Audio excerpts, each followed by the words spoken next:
Define ve Arkeoloji YouTube kanalına hoş geldiniz arkadaşlar. Bu videomuzda bizlere devamlı yorumlardan olsun, e-mailden olsun ve canlı yayınlarımızda bile hatta sorulan önemli sorulardan bir tanesini cevaplayacağız inşallah. Ve sizler için inşallah faydalı bir video olmuş olacak bu. Aynı zamanda diğer arkadaşlarımız için de tabii ki cevaben bir video olmuş olacak. Bu videomuzun konusu arkadaşlar Garrett dedektör ve Minelab dedektörün bir modellerinin karşılaştırmasını yapacağız. Bana gelen sorulardan bu videoyu sizlere yapıyorum. Cevaben. Çünkü arkadaşlar gelen sorulardan abi Garrett mi Minelab mı hangisini alayım diye bayağı bir soru geldi. Hatta yorumlarda da var, bulabilirsiniz. Ondan dolayı hem bu soruyu soranların kendilerine cevaben hem de diğer arkadaşlarımıza da aynı şekilde cevaben böyle bir video yapmak istedim. İnşallah faydasını görürsünüz. Tabii ki bu dedektör markalarının çok farklı dedektörleri var ama ben sadece şimdilik bu ikisini karşılaştırmak istiyorum. Çünkü bu ikisiyle alakalı gelen sorular vardı. Eğer ki daha sonra istenirse tabii ki farklı dedektörler hakkında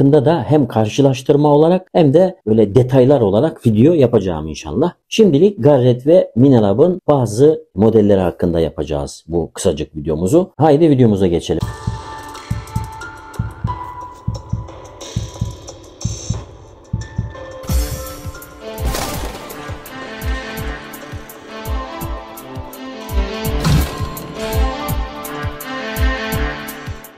Arkadaşlar harfleri, terimleri Türkçe olarak kullanacağım. Hani İngilizce olarak söylemeyeceğim. Mesela ATX ise ETX gibi, yani böyle konuşmayacağız. Sizin de anlayabilmeniz için. Sonuçta Türkiye'de yaşıyoruz. Alacak olan da sizlersiniz. Evet arkadaşlar. Garrett ATX ve Minelab GPX 5000 karşılaştırmasını yapacağız inşallah. Şimdi bu karşılaştırma ile ayrıntılara geçmeden önce her iki modelin de artık modası arkadaşlar, yani nasıl söyleyeyim size, yavaş yavaş geçmeye başladığını söyleyebiliriz. Ama Garrett kısmen iyidir. Minelab 5000 çıkalı bayağı oldu sanırsam arkadaşlar. Minelab son zamanlarda da derken yani bayağı oldu yine o da. SDC 2300 ve benzeri birçok yeni cihaz üretti. Aslında kıyaslanması gereken Garrett ATX ile SDC 2300. Garrett ATX ve Minelab GPX 5000 karşılaştırmasına baktığımızda birinin fiyatı şu an bilmiyorum, tahmini 130.000 TL gibi herhalde. Diğerinin de 150.000 TL'ler civarında. Çünkü her yerde değişiklik gösteriyor bunlar. Aradaki fiyat farkı kadar kalite farkı olup olmadığını araştırdım mesela.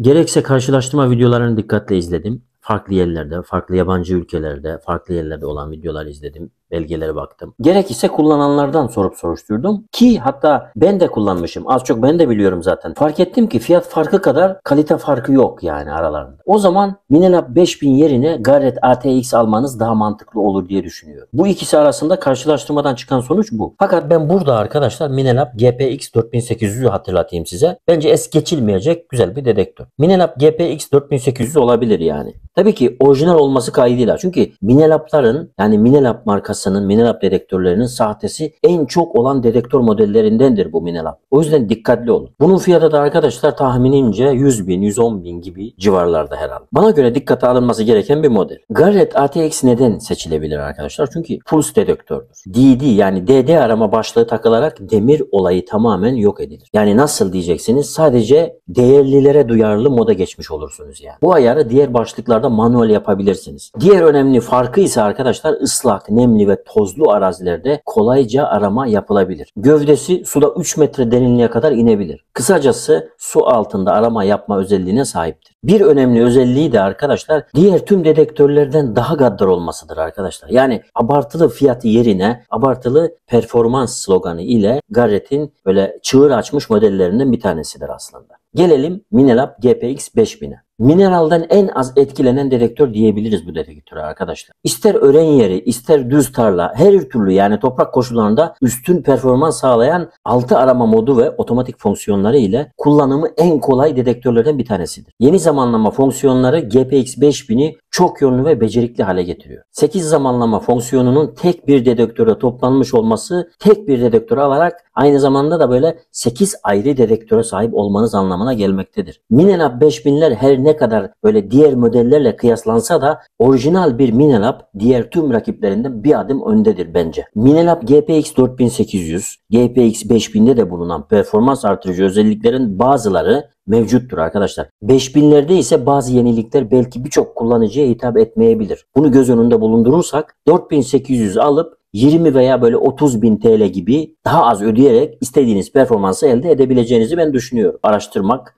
size kalmış. Siz de araştırıp bakabilirsiniz. Kendinize uygun dedektörler seçeceksiniz sonuçta arkadaşlar. Her dedektör herkese hitap etmeyebilir. Çünkü bazıları yüzeysel arama yapıyor, bazıları derin aramalar yapacak. Bu arada arkadaşlar şu önemli ayrıntıyı da sizlere söylemeden geçmeyelim. Madem başladık. Minelab her ne kadar iyi olsa da VLF mantığıyla çalışan dedektördür. Yani Pulse değildir. Garrett ATX Pulse dedektördür arkadaşlar. Bu da demek oluyor ki Minelab'dan daha derinlere inme şansınız oldukça yüksektir. Bu arada arkadaşlar videonun üstünde belirtilen başlıklardan şu an çıkıyordur orada burada veya videonun sonunda göreceğiniz videoları izleyerek Pulse ve VLF dedektörler ve sinyallerin derinlikleri konularında bilgi edinebilirsiniz. Daha önceden paylaşmış olduğumuz videolar. Oradan izleyebilirsiniz. Bu videoda detaya girmek istemiyorum. Arkadaşlar belirtmek istediğim bir önemli konu daha var. Hangi dedektör olursa olsun arama yaparken dedektörün sağa sola sallama şeklini ve hızını öğrenin. Yani çok hızlı sağa veya sola olan hareketlerde sinyallerin toprak altına ulaşmadan yeri değiştiği için tam performans alamazsınız. Ne çok hızlı ne de çok yavaş olacak şekilde olması gerekiyor. Sallama şekli de sağ sol ve ileriye geçilecek şekilde olmalı. Zikzak şeklinde değil. Yani sağ sol veya sol sağ yapıldıktan sonra kişinin hangi yönden harekete başlayacağına bağlı olarak tabii ki bu değişebilir. Bir ileriye geçilecek yani o zaman. Ve ileriye geçme mesafesi de dedektörün başlığının genişliği kadar olmalı. Baz alabilmeniz için diyorum. Bazı ölçümleri kafanızda ölçümlendirebilirsiniz diye diyorum yani. Ama İş olsun diye arama yapıp stres atacağım, spor yapacağım diyorsanız dedektörün başını döndürecek gibi sallamaya devam edin arkadaşlar. Yani demek istediğimi anladınız arkadaşlar değil mi? Sonuçta bir zikzak olarak arama yapıyoruz ama size önerim şudur. İster sağdan başlayın, ister soldan başlayın. Herkesin kullanım şekli farklıdır. O yüzden diyorum ben sağdan başladığımı farz ediyorum mesela. Sağdan başladım. Arıyoruz. Dedektörün başlığını sallıyoruz. Sağ, sol. Veya sol, sağ yapıyorsun, aynı çizgide yapıyorsun arkadaşlar. Aynı çizgide yapıyorsunuz arkadaşlar. Yani sağ yapıp ileriye gidip sol yapmıyorsunuz. Sola doğru giderken sağ yapmıyorsunuz. Sağda, solda aynı çizgide bir kere gidiyor. Sonra dedektörün başlığı kadar ileriye gidiyorsunuz. Tabii ki nereye aradığınızı kafanızda çizgi olarak belirliyorsunuz. O kadar mantığınız çalışıyor, gözünüz görüyor. Onu da anlatacak halim yok. Bir ileri gittiniz başlık kadar yine aynı şekilde sağ sol yapıyorsunuz. Yani aynı hattın üstünde sağ ve sol olarak dedektörün başlığı gezmesi gerekiyor. Ve hızını arkadaşlar az önce de söylediğim gibi tekrarlıyorum. Bunlar önemlidir. Yani gerçekten verim alacağınız bir dedektörü kullanmayı bilmediğinizden dolayı yarı verim alırsınız ve hiç alamazsınız. Sinyaller ışık hızında gitmezler. Sonuçta o da toprak var. Toprağın altında sinyaller bir şekilde işliyor. Yani ne çok hızlı ne çok yavaş olması gerekiyor. Şu şekilde olması lazım arkadaşlar. Bakın şöyle. Şöyle.